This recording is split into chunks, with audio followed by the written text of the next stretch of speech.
وعلى رسول اللہ اعوذ باللہ من الشیطان الرجیم بسم اللہ الرحمن الرحیم۔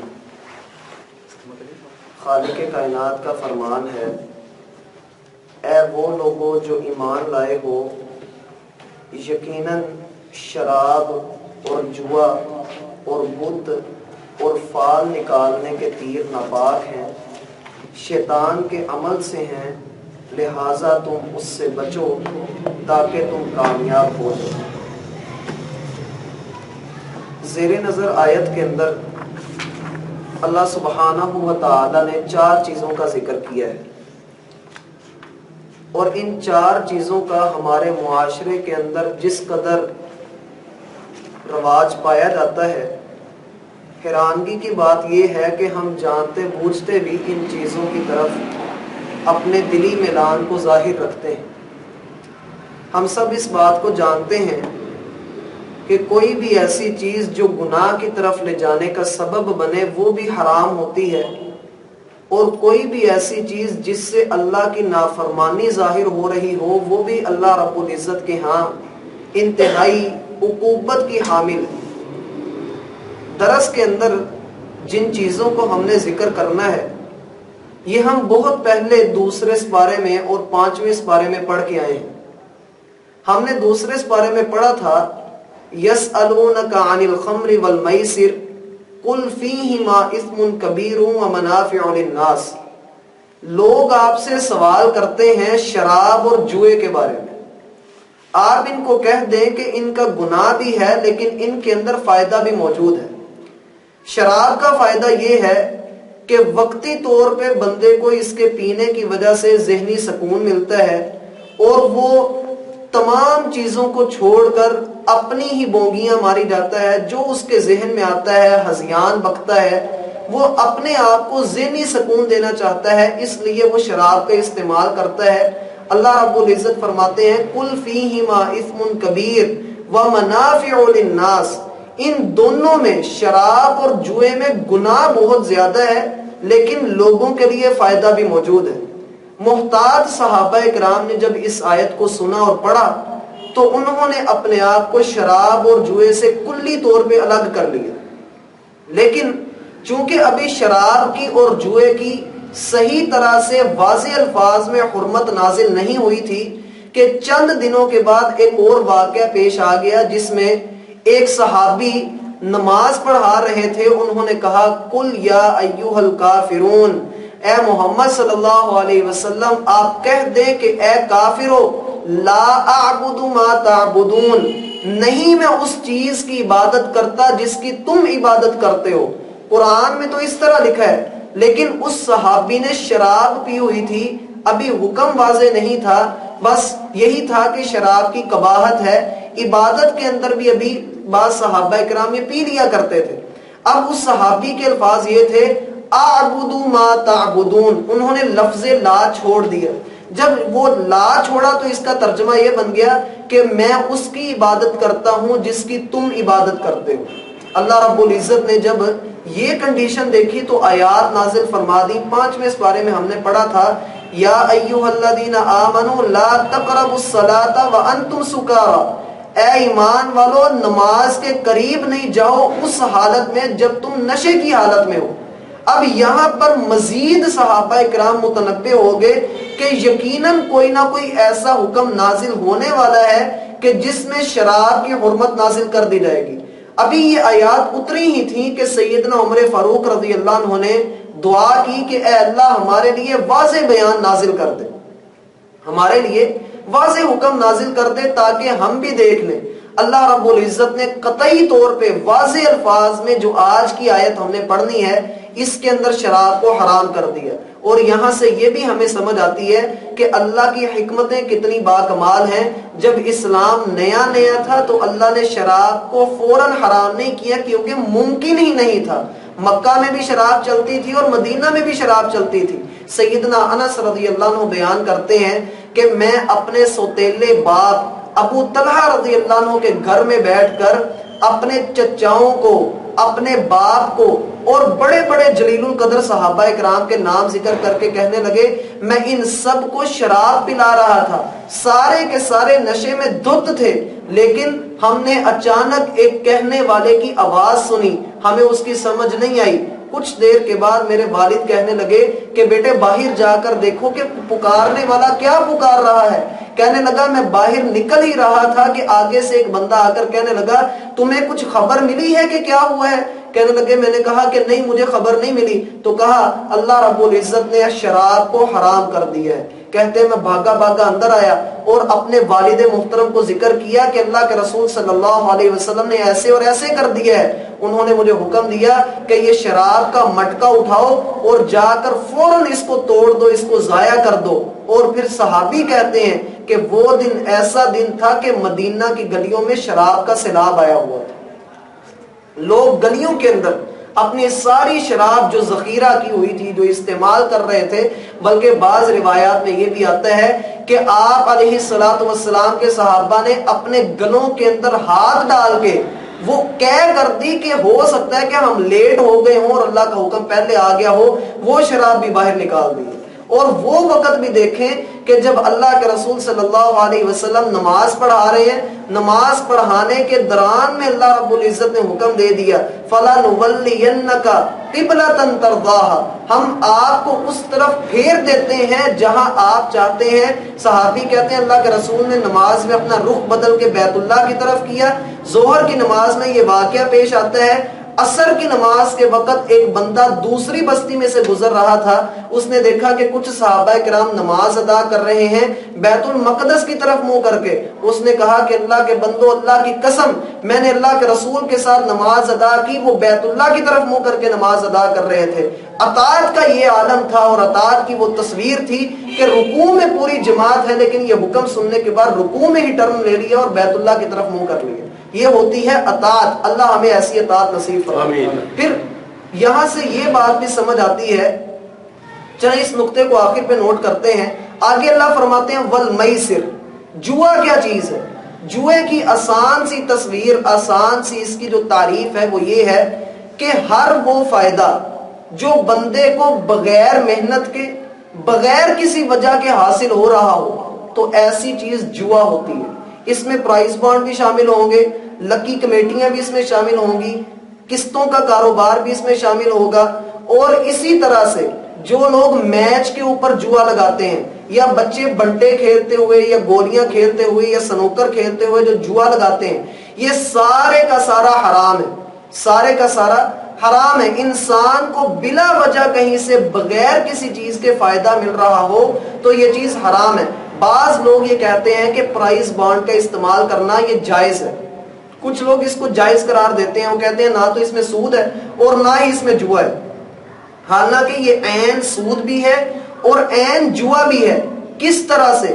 اس سوال کی تفصیل کے لیے ہم انشاءاللہ الرحمن پھر کبھی وقت رکھیں گے، لیکن فی الحال اس کو بات کو ذہن میں رکھ لیں کہ پرائز بانڈ کی ایک قیمت ہم دے دیتے ہیں اور دینے کے بعد حکومت اس کو اپنے استعمال میں لاتی ہے۔ اگر ہم سارے 5-10 بندے مل کر وہ پرائز بانڈ خریدتے ہیں، میرا انعام نکل آتا ہے، مجھے 100 کے بدلے 10,000 مل جاتا ہے، آپ کا انعام نہیں نکلا تو یہ میرے لیے سود ہے، میرے لیے جوا ہے، اور میں نے یہ جوا کھیلا ہے، میں اس امید پر 100 روپے کا وہ بانڈ خرید کر لایا تھا کہ ہو سکتا ہے میرا انعام نکل آئے، تو یہ چیز غلط ہے۔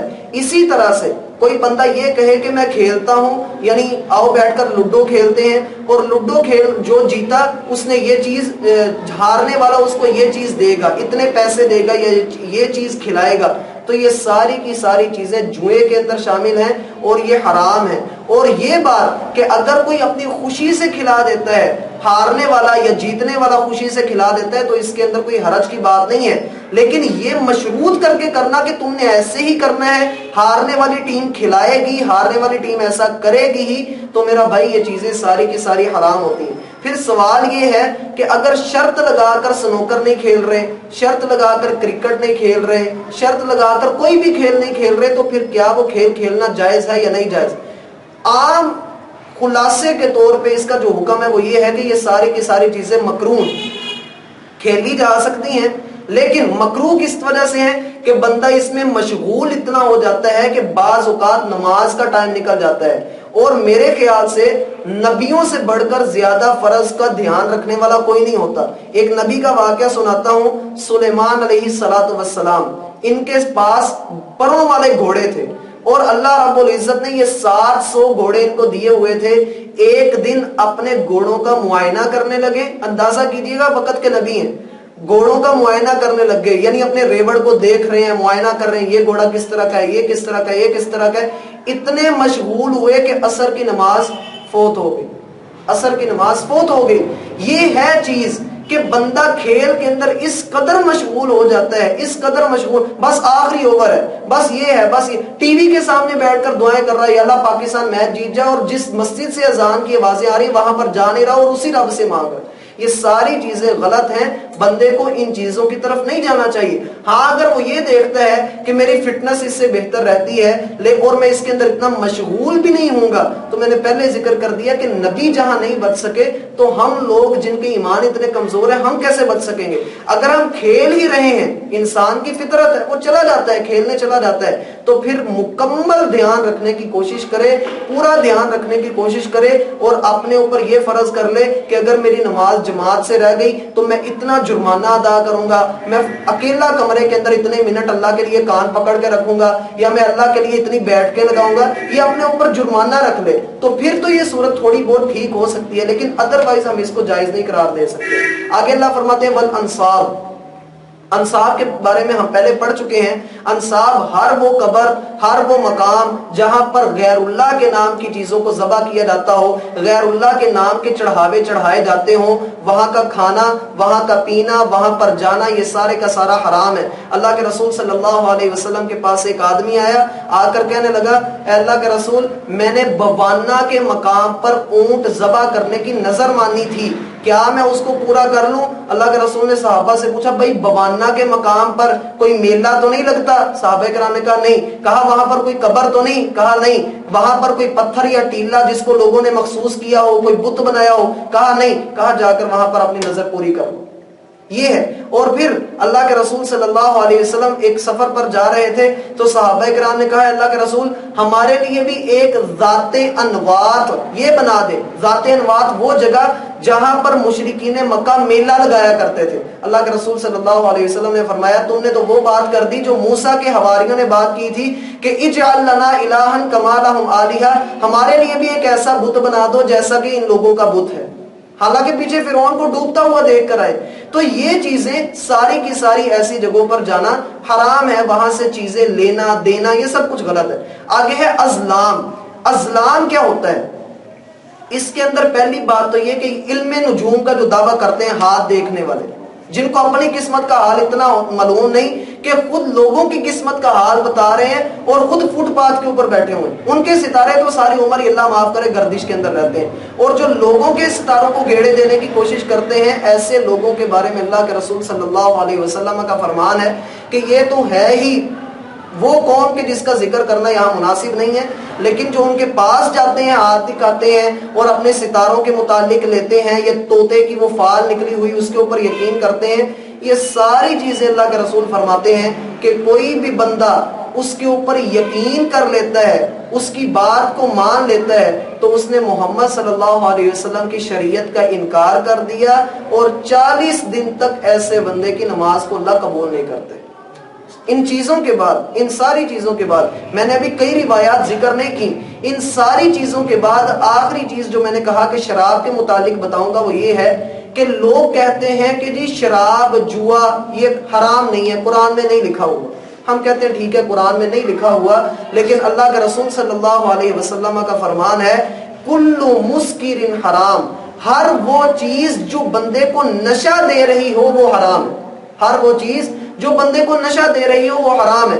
یہاں پر پان، سگریٹ اور سپاری جتنی بھی ایسی چیزیں آتی ہیں جس سے بندے کا جو ہے دماغ معاف ہونے لگ جاتا ہے، جس میں عقل ٹھکانے پہ نہیں رہتی، بندہ ہذیان پکنے لگتا ہے، اپنی جو ہے وہ جسم پر قابو نہیں رکھ پاتا، تو ایسی ساری چیزیں وہ حرام ہے. ایک بندہ کہتا ہے نہیں میں تو پان کھاتا ہوں مجھے کچھ بھی نہیں ہوتا، میری عادت بن چکی ہے. اللہ کے رسول صلی اللہ علیہ وسلم کا وہ فرمان بھی ذہن میں رکھ لیں. اللہ کے رسول صلی اللہ علیہ وسلم فرماتے ہیں جس چیز کی زیادہ مقدار حرام ہے جتنی وہ حرام ہے اتنی تھوڑی سی حرام ہے. مثال کے طور پہ اگر پیشاب کا ایک قطرہ 10 من دودھ کے اندر گر جائے وہ دودھ حلال رہے گا یا ناپاک؟ حرام ہو جائے گا. اور اگر وہی 1 پاؤں میں گر جائے تو تب بھی وہ حرام ہی ہو جائے. ساری چیزیں برابر ہی رہیں گی. حلال حرام سے مل جائے تو حلال بھی حرام ہو جاتا ہے, اور حرام حلال سے مل جائے تب بھی وہ حرام ہو جاتا ہے. اس لیے اللہ رب العزت نے جو چیزیں حلال کی ہیں وہ ساری کی ساری حلال ہیں. اور لوگ کہتے ہیں قربانی کے جانور کی اوجڑی نہیں کھانی چاہیے, فلاں چیز نہیں کھانی چاہیے, فلاں چیز نہیں کھانی چاہیے. اللہ معاف کرے, اپنی طرف سے مسئلے بنا لیے. اللہ فرماتے ہیں قرآن سے بھی اب اس کو حرام کیسے ثابت کرتے ہیں. اللہ فرماتے ہیں والازلام رجسن, پہلی چیز حرام کی دلیل رجسن, یہ ناپاک ہیں, غلیظ ہیں. پیچھے ہم پڑھ کے آئے ہیں خنزیر کے گوشت کے متعلق بھی اللہ نے یہ کہا تھا کہ یہ ناپاک ہے. اگر ناپاک ہے تو پھر خنزیر بھی کھا لو, اللہ نے حرام تو نہیں کہا, اللہ نے ناپاک ہی کہا, پھر وہ بھی کھا لو. یہ حرام ہونے کی پہلی دلیل. دوسری دلیل اللہ فرماتے ہیں وجتنبو, اس سے اجتناب کرو جب اس سے بچنا فرض ہے. عربی کا ذکر ہے الامر للوجوب, امر جو ہوتا ہے, جو حکم دیا جاتا ہے وہ واجب ہونے کے لیے ہوتا ہے, وہ فرض ہونے کے لیے ہوتا ہے. اور جب وہ فرض ہوا تو ہمیں اس سے بچنے کا حکم ہے. واتقوا اللہ, اللہ کی ناراضگی سے ڈر جاؤ. کیوں؟ شراب پینے سے اللہ ناراض ہوتا ہے, اس لیے یہ پھر حرام ہوگی. لعلکم تفلحون, تاکہ تم کامیاب ہو جاؤ. 4 چیزیں اللہ نے ذکر کی ہیں. کامیابی بھی اسی چیز کے اندر چھپی ہے کہ بندہ شراب کو چھوڑ دے. پھر اللہ کی ناراضگی کا ڈر یہ ذہن میں ہونا چاہیے, میں شراب پیوں گا تو اللہ ناراض ہو جائے گا, میں جوا کھیلوں گا تو اللہ ناراض ہوگا, میں کسی کاہن کی, کسی نجومی کی تصدیق کروں گا تو اللہ ناراض ہو جائے گا. اور اگر میں نے بدشگونیاں لے لی, یہ بھی ایک مسئلہ ہے. ہانڈی الٹی کر کے رکھی ہوتی ہے, یا وہ رکشے کے پیچھے یا گاڑی کے پیچھے جوتے کا پاؤں لٹکایا ہوتا ہے, یا کالی ٹاکیاں باندھی ہوتی ہیں. یہ ساری چیزیں اگر ایسے کرنے سے کچھ ہوتا نا تو اللہ کے رسول صلی اللہ علیہ وسلم ضرور کرتے. یہ ساری چیزیں لوگوں نے اپنی طرف سے بنائی ہوئی ہیں. ان کا نقصان کیا ہے کل انشاءاللہ الرحمن اس کو ذکر کریں گے. ایک مرتبہ آج کی اس آیت کو پڑھ لیتے ہیں.